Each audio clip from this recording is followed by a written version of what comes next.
हमारे साथ major retired Mohammad Ali Shah भी जुड़े हुए हैं। इस पर हम ज्यादा बातचीत करेंगे और डिटेल में समझेंगे 66 दिन युद्ध का मतलब क्या है। मेजर शाह, जो 2-4 दिन का अनुमान था, एक्सपर्ट्स लगातार कह रहे थे कि यूक्रेन झुक जाएगा, पीछे हट जाएगा। 66 दिन अपनी आंखों से हम देख चुके हैं यूक्रेन की तबाही को। जेलेंस्की फिर भी कह रहे हैं झुकेंगे नहीं। अब आगे क्या होगा? भाई जेलेंस्की साहब तो झुकेंगे नहीं और रूस के राष्ट्रपति साहब व्लादिमीर पुतिन भी मानेंगे नहीं, वो पीछे हटेंगे नहीं और ये युद्ध चलता रहेगा। जहाँ पे यूएन के जनरल सेक्रेटरी एंटोनियो गुटेरेस वहां पे जाते हैं रूस में और यूक्रेन में और बात करते हैं शांति की।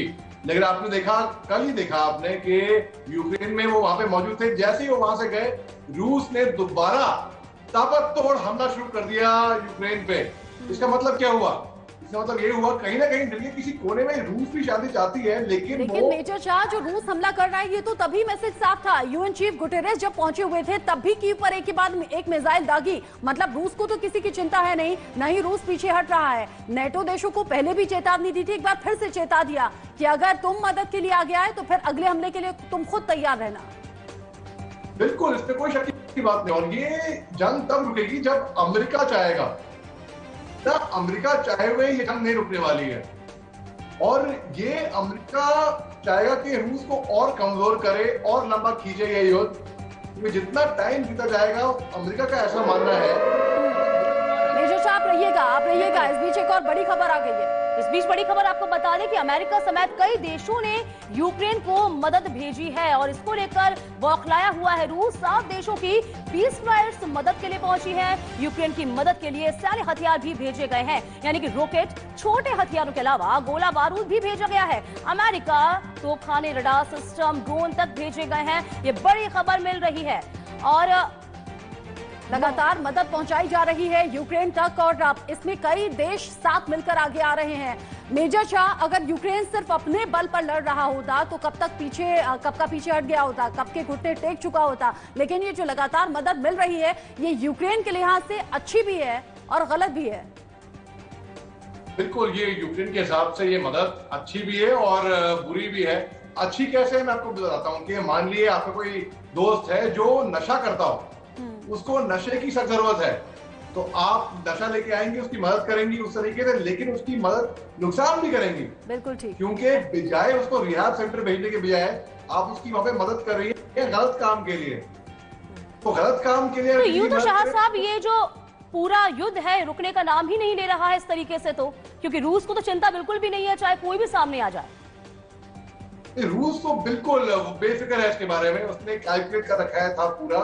उसने ये भी कैलकुलेट कर लिया था अगर हमारा नाम निशान मिटता है हम तो मरेंगे, साथ में औरों को भी लेके मरेंगे।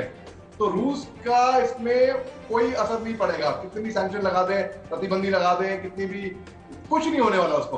हाँ, फर्क पड़ेगा अमेरिका को, क्योंकि अमेरिका ही चाह रहा है कि भाई और आग बुझे ही ना, इसमें और तेल और झुकते रहे। तो और यूक्रेन वासी बेचारे मारे जा रहे हैं और उनके राष्ट्रपति को भी सोचना चाहिए कि भाई ये लीडरशिप नहीं होती जब आप जिम्मेदार हैं अपने नागरिकों के लिए। ये बहुत मुश्किल लग रहा है इसको अभी। मेजर शाह, अगर रूस कह रहा है कि मदद न दी जाए, उसके बावजूद अमेरिका और बाकी देशों के जरिए मदद पहुंचाई जा रही है। यूक्रेन में तबाही चारों तरफ है। ऐसे में क्या हम समझें कि रूस यूक्रेन के बाद बाकी देशों की तरफ भी टेढ़ी नजर कर सकता है? हमें नहीं भूलना चाहिए पोलैंड बॉर्डर पर भी मिसाइल दाग चुका है रूस। बिल्कुल, इसमें कोई शक की बात नहीं है। बल्कि जेलेंस्की साहब का बयान भी आया था कि पोलैंड बॉर्डर पे ही नहीं, कि जेलेंस्की साहब की फैमिली को भी खतरा था। कई बार उन्होंने वहां से बचे, वो रूस के हमले से, उनके परिवार वाले भी, और उनके 13 साल का बच्चा, उनकी 2 साल की बच्ची और 9 साल का बच्चा, कई बार वो बचे उससे। भाई रूस तो बिल्कुल एडवांस अभी तक। और ये बात मैं और बोल दूं कि रूस ने अभी अपना पूरी ताकत इस्तेमाल नहीं करी है।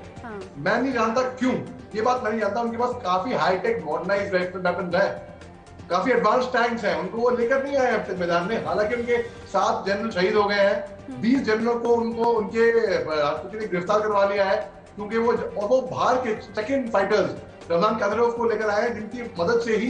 जी बिल्कुल। अब अली शाह, यही देखना दिलचस्प होगा कि आगे क्या कुछ होगा, क्योंकि जो जंग है वो लगातार बढ़ती जा रही है और अब चिंता की लकीरें रूस के माथे पे और भी ज्यादा आ चुकी, और भी हथियार उनको भेजे जा रहे हैं जो यूक्रेन के काम आ रहे हैं। बहुत शुक्रिया हमारे साथ जुड़ने के लिए और हमारे साथ तमाम चीजों को समझाने के लिए भी।